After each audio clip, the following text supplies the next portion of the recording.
सुधा मूर्ती जेवढ्या उत्कृष्ट लेखिका, समाजसेविका आहेत, तेवढ्याच उत्तम माणूस आहेत. यशाच्या शिखरावर असलेल्या सुधा मूर्तींचे पाय मात्र जमिनीवर घट्ट रोवलेले आहेत.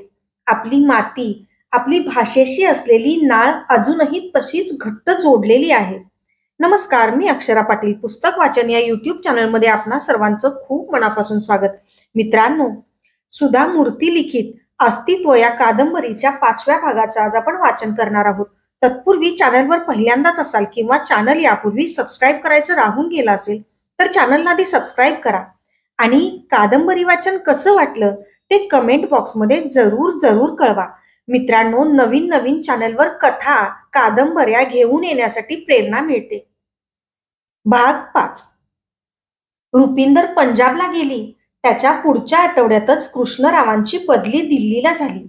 एका आठवड्यातच ते दिल्लीला आले. सुरुवातीला रुपिंदरची आठवण काढीत मुन्ना मा कुठे आहे म्हणून विचारायचा. नव्या जागेत आल्यावर, सुमतीची सवय झाल्यावर नव्या वातावरणाशी त्याने लवकरच जमवून घेतले. दिल्ली हे मोठे शहर. तिथे कुणाला कुणाचा पत्ता नसतो. यांना रेल्वे कॉलनीत घर मिळाले नाही, पण ऑफिस पासून बऱ्याच दूर अंतरावर एक घर मिळाले. कृष्णराव सायकलीवरूनच ये जा करायचे. सकाळी ऑफिसला गेले की एकदम रात्रीच यायचे. वाढत्या किमती, मोठे शहर, 2 लहान मुले, दिल्लीतला त्यांचा संसार लहानशा पगारात सगळे सांभाळणे त्यांना कठीण जाऊ लागले. पण सुमती डगमगली नाही. ती समाधानात होती. मुन्ना आणि नीरू यांची गट्टी जमली होती. 2 वेळ जेवायला मिळाले की ती मुले आपापसात खेळत असायची. कुणीही त्यांना विचारले, तुम्हाला किती मुलं? तर ते सांगायचे, 2. एक मुलगा, एक मुलगी. मुन्ना हा आपल्या कुटुंबाचा अधिकृत सदस्य व्हावा ही तिची इच्छा होती. सुमती कृष्णरावांना म्हणाली, तुम्ही घरी पत्र लिहा. सुमतीला 3रा महिना चालू आहे. तिचं बाळंतपण इथंच होईल. तिथं यायला होणार नाही असं कळवा. तिला घरी बोलावणारही कुणीच नव्हतं. कृष्णराव म्हणाले, आणखी एकदा विचार कर. आपण मुन्नाला मानलेला मुलगा म्हणूनच वाढवूया. त्यात काहीच गैर नाही. मी तसं अजिबात करणार नाही. सगळेजण मुलाच्या डोक्यात काहीतरी भरवतील. मग मी कितीही चांगली वागले तरी मुन्नाला त्यात काहीतरी वेडवाकडं दिसणारच.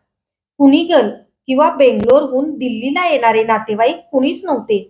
त्यामुळं सुमती निर्धास्त होती. पण हे खोटे सांगताना कृष्णराव अडखळले. सुमती म्हणाली, तुम्हाला तसं लिहिणं जमत नसेल तर मी लिहिते आणि यानंतर 3-4 वर्ष आपण आपल्या गावाकडे जायचं नाही. तिने आपले ठाम मत सांगितले. तुला जसं वाटतं तसं कर. सुमतीने तसेच केले. त्यानंतर 6 महिन्यांनी तिने आपल्याला मुलगा झाल्याची बातमी घरी कळविली. कृष्णरावांची आई सुंदरम्मा हिने खूप उत्साहाने कुंडली लिहायला लावली. कुनिगलच्या श्रीनिवास शास्त्रांचा नातू, कृष्ण सुमती यांचा मुलगा, नीरजाचा भाऊ म्हणून मुन्नाचा पुन्हा एकदा जन्म झाला. दिल्लीला कुणीच आले नाही. सुंदरम्माचे अचानकपणे निधन झाले. क्रियाकर्मासाठी कृष्णरावांना जावे लागले. मुले लहान असल्यामुळे सुमती येऊ शकणार नाही याची सगळ्यांनाच कल्पना होती. गावाकडे असलेले एक नाते विरघळून गेले. प्रेमाच्या, मायेच्या छायेत मुन्ना हळूहळू वाढू लागला, मोठा होऊ लागला. लग्न व्हायच्या आधी सुमती शिवणकाम करून पैसे कमावित होती. पण अलीकडे ते काम तिने सोडले होते. पण पुन्हा शिवणकाम करावे असे तिला वाटू लागले होते. कृष्णरावांच्या पगारात घर चालेनासे झाले. मग शिवणयंत्र कुठून आणतील? सुमती एक दिवस कृष्णरावांना म्हणाली, माझ्या मंगळसूत्रातल्या वाट्या सोडल्या तर मला कोणतेच अलंकार नाहीत. पण मुन्नाच्या गळ्यात सोनसाखळी आहे ना, ती गहाण ठेवून त्या पैशातून तुम्ही शिवणयंत्र घेऊन या. हे बघ, ती मुन्नाच्या हक्काची आहे. आपण त्या वस्तूला हात लावायचा नाही. कितीही वाईट परिस्थिती आली तरी कृष्णराव दुसऱ्यांच्या वस्तूला हात लावित नव्हते. मी काही सोनसाखळी विकायला सांगितलं नाही. गहाण ठेवा म्हटलं. मागाहून ती सोडवून घेता येते. ते जमलं नाही तर? का जमणार नाही? मी दिवसभर श्रम करून पैसा मिळवेन. मला विश्वास आहे. तसे बघितले तर सुमती कृष्णरावांपेक्षा धीराची. कृष्णरावांनी ती सोनसाखळी नेली. ती साखळी बघून शेटजीच्या तोंडाला पाणी सुटले. तो म्हणाला, हे जुन्या काळचं सोनं आहे. 10,000 देतो. विकून टाका. नाही शेटजी, ही सोनसाखळी वडीलधाऱ्यांची आहे. ₹3000 गहाण ठेवून घ्या. अशा पद्धतीने त्यांनी आधी शिवणयंत्र खरेदी केले. कृष्णराव आणि सुमती यांनी मुन्नाकडून पूजा करवली. दिवस रात्र खपून सुमती कपडे शिवू लागली. कृष्णरावांनी वर्षाअखेर ती सोनसाखळी सोडवून आणली. त्यावेळी तिला जो आनंद झाला तसा पुन्हा तिला कधीच आनंद झाला नाही. सुमतीचे काम शिस्तीत असायचे. 2 वर्षात तिच्याकडे आणखी एक मशीन आले. 2-3 वेळा ती सोनसाखळी शेटजींकडे गहाण पडली आणि सुमतीच्या घरात एम्ब्रॉयडरीचेही मशीन आले. या दरम्यानच्या काळात सुमतीने घर बदलले. मुन्ना आणि नीरू आता मोठे झाले होते. आईला कोणताच त्रास देत नव्हते. सुमतीने घरात एक नोकरही ठेवला होता. मुन्नाच्या सोनसाखळीने सुमतीच्या जीवनाची दिशाच बदलून टाकली. कठोर परिश्रम करणाऱ्यांना देव सुद्धा मदत करतो म्हणतात, ते काही खोटे नाही. ह्या खेपेला तिचे नशीब पावसाच्या रूपात आले. त्या वर्षी दिल्लीत खूप पाऊस झाला आणि सगळी रेल्वे लाईन अस्ताव्यस्त झाली. कृष्णरावही आता बढती मिळवून कमर्शियल गुड्स क्लार्क झाले होते. त्यामुळे त्यांची व्यापाऱ्यांशी, दलालांशी जवळून ओळख होती. दिल्लीतल्या लाजपत नगरात असलेले विभावरी गारमेंट्स हे प्रसिद्ध दुकान. दिल्लीच्या आजूबाजूचे लोक आपण तयार केलेली वस्त्र प्रावरणे यांच्याकडेच पाठवित असत. विभावरी गारमेंटवाले त्या वस्त्र प्रावरणांवर आपला दर लावून आपल्या कंपनीचे लेबल लावून विकत असत. त्यांची स्वतःची फॅक्टरी सुद्धा नव्हती. त्यांचा कारकून केशवलाल हा फार हुशार. कुठल्या झाडावरचे फळ कसे आणि केव्हा पाडायचे हे त्याला चांगले माहीत होते. कृष्णरावांचा बॉस बन्सीलाल आणि केशवलाल यांची घनिष्ठ मैत्री होती. त्यांच्या कंपनीचा माल आला की बन्सीलाल आपणहून फोन करायचा. केशवलाल येऊन तो माल घेऊन जाताना भरपूर मोबदलाही देऊन जायचा. कृष्णरावांनी या प्रकाराकडे जाणून बुजून दुर्लक्ष केले होते.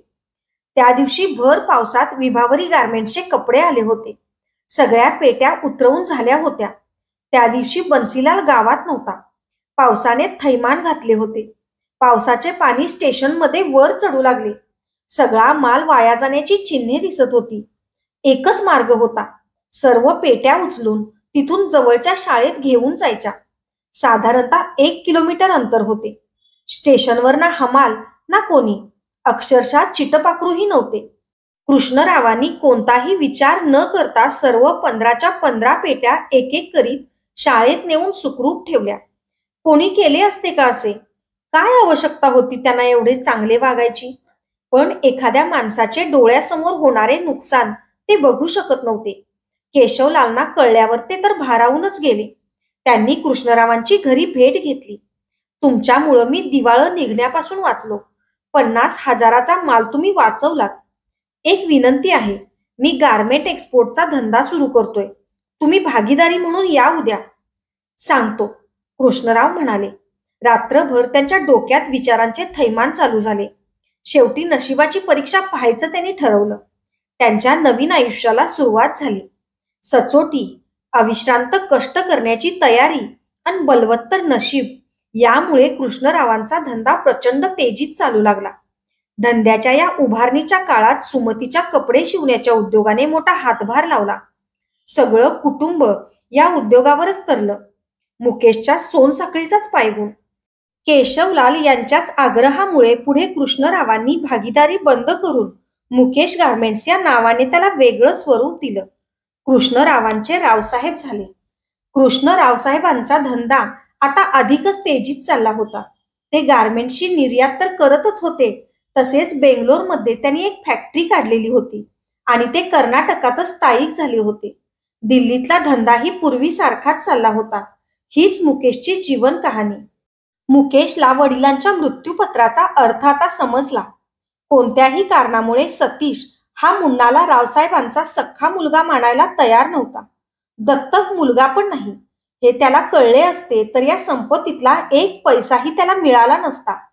ज्या मुलाच्या सोनसाखळीमुळे आपण एवढी संपत्ती मिळवली तो मुलगाच या संपत्तीचा वारसदार असायला हवा.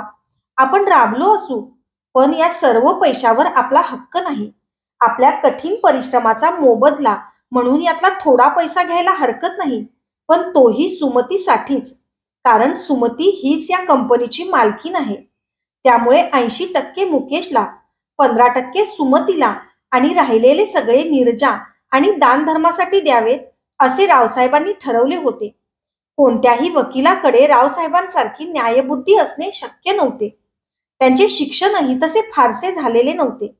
पण शिक्षण आणि न्यायबुद्धी यांचा संबंध नसतो याला त्यांचेच उदाहरण पुरेसे होते. त्यांनी ठरवले असते तर ही सगळी संपत्ती त्यांनी नीरूच्या नावाने लिहून ठेवली असती. पण त्यांनी तसे केले नाही. संपत्तीच्या बाबतीतही ते विचारीपणाने वागले. त्यांनी आपल्या मुलावर खूप प्रेम केले होते. कोणतेही वडील आपल्या मुलाला देणार नाहीत एवढे प्रेम त्यांनी आपल्या मुलाला दिले. मुकेशला मोठा करताना सुमतीच्या मनाचा मोठेपणा तितकाच महत्वाचा होता. दुसऱ्यांच्या मुलाला घरी आणून त्याच्या कल्याणासाठी ती झटली. त्यात रावसाहेबांचा वाटाही खूप मोठा होता.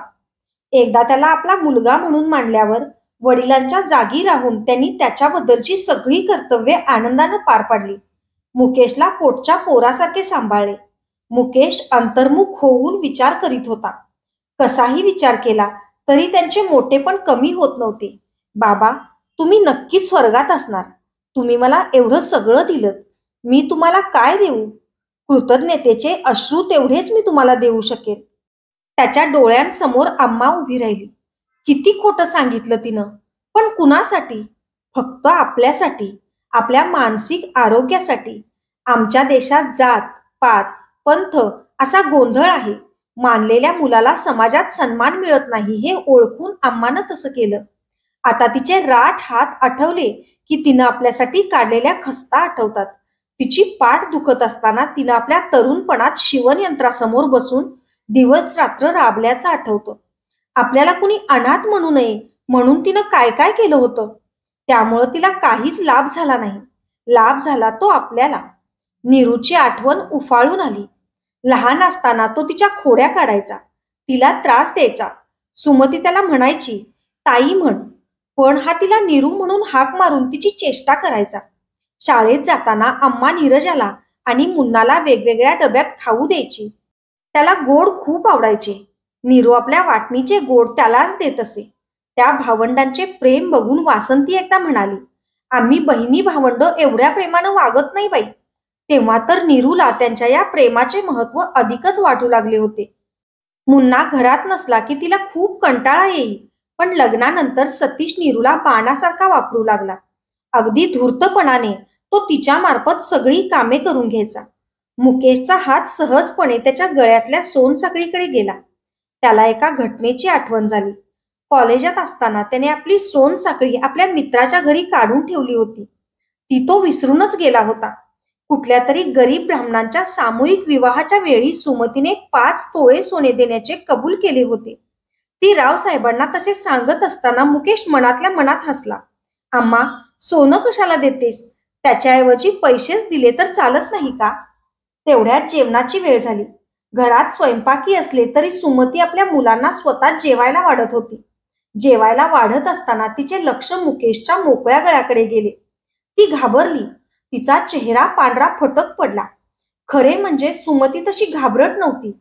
मुन्ना, गळ्यातली सोनसाखळी कुठाय? राकेशच्या घरी विसरून आलो.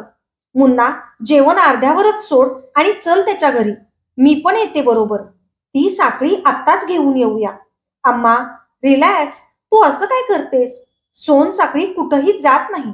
त्यांच्या घरातल्या टेबलावर ठेवलीये मी. मुन्नू, आधी उठ. कुणीतरी नेली तर? ती सोनसाखळी हरवली तर? अम्मा, तू इतकी का घाबरतेस? ती हरवलीच तर मी कुणाला तरी दान केली असं समजेन. मुन्ना, प्लीज तसं करू नकोस. आत्ताच्या आत्ता राकेशला फोन कर आणि ती काढून ठेवायला सांग. आपण जाऊन घेऊन येऊ. अम्माच्या या विचित्र वागण्याचे कोडे मुन्नाला त्यावेळी उलगडले नाही. अम्माच्या सांगण्याप्रमाणे त्याने रातोरात राकेशच्या घरी जाऊन ती सोनसाखळी आणली. घरी आल्यावर तो रागाने आईला म्हणाला, अम्मा, राकेश मला बघून हसला. रावसाहेबांचा मुलगा होऊन तू एका साखळीसाठी एवढ्या रात्री आलास का? म्हणाला, ही साखळी मला नको, तूच ठेवून घे. मुन्ना, तसं नव्हे बाबा, हा देवाचा प्रसाद आहे.